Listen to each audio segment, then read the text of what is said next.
And for more on what's next, we welcome back Lieutenant Governor and the state's COVID-19 liaison, Dr. Josh Green. Good morning, Lieutenant Governor. Thanks so much for joining us. A lot to go over today. First, we've been reporting that the U.S. and other countries are setting new daily records when it comes to COVID cases. Can you explain why the CDC is recommending now those new guidelines for isolation, shortening the number of days for those infected or exposed?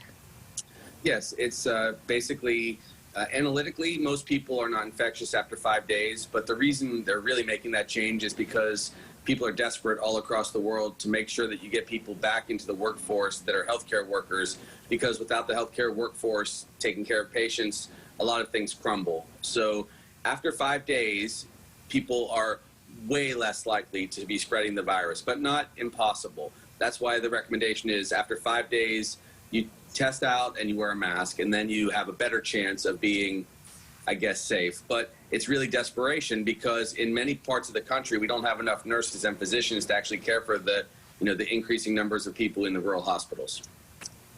You say it's desperation. Do you think Hawaii will or should follow with the CDC's recommendations?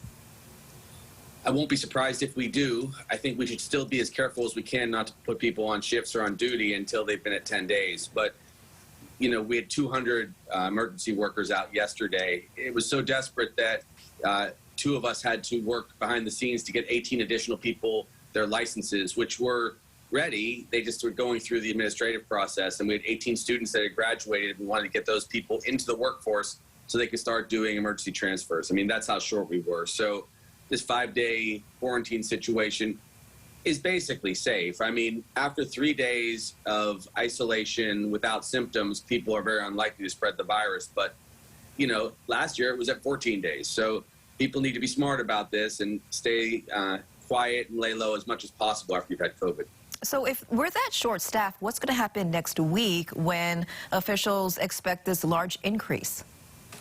Well, we're looking at getting 717 additional healthcare workers into the state, not unlike we did last year when we had our big surge. I think last year was 750, but 717 healthcare workers, mostly nurses and respiratory therapists, have been scheduled to be contracted to come in again.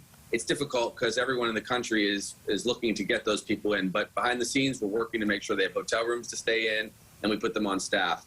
We are doing okay in the hospital right now. We're at 112 individuals hospitalized, and we have not seen a large pediatric surge yet. So I don't think that that's going to happen. I think Hawaii is better protected than most places, but we tripled our numbers in the hospital over the course of 2 weeks, and I expect we will go closer to 200 patients in the hospital by about January 10th or so. So we're getting ready for that surge, and the best thing people can do is protect themselves by getting the booster.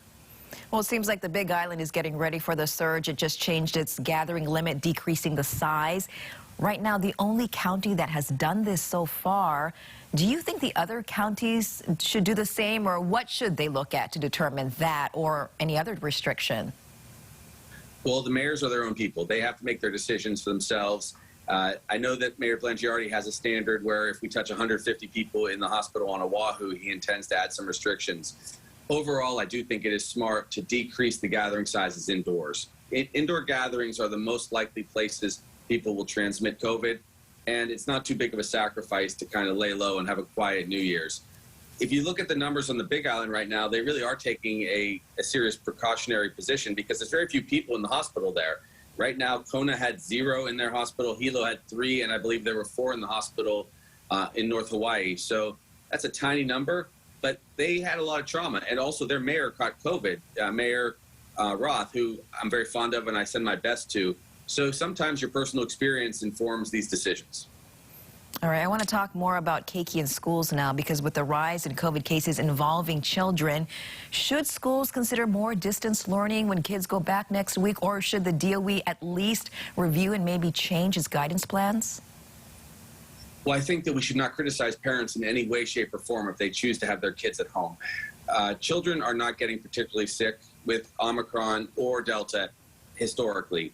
That could change, and there have been some reports out of other states where there are more children being hospitalized, but we have not seen that here in Hawaii. And also, we've done a very good job vaccinating at least our middle school and high school kids. We're at 70% for age 12 to 17 being fully vaccinated, and even actually 2.3% of our kids, 16, 17, 18, have gotten their third shot. So we're very well protected there, but our KK age 5 to 11, including my son Sam, are not as well vaccinated yet. We're only at 29.4% for one shot and 19.6% for two shots. I think that people are accepting of the fact that there's going to be some spread of Omicron and that the illness has not been that severe. But again, we should not penalize students or their families if they decide to keep their kids home for a couple of weeks. It's a very dynamic situation. It is. And finally, with New Year's Eve just 2 days away, what is your message for people who want to celebrate on Friday? I would just say, please celebrate safely. Celebrate with your family exclusively if you can, or your closest friends, and meaning your bubble exclusively if you can. Also, the right standard is make sure everyone that comes to your party has had their shots and is boosted, and everyone wears a mask indoors, especially if they have not been fully protected. That's the best way to prevent significant spread.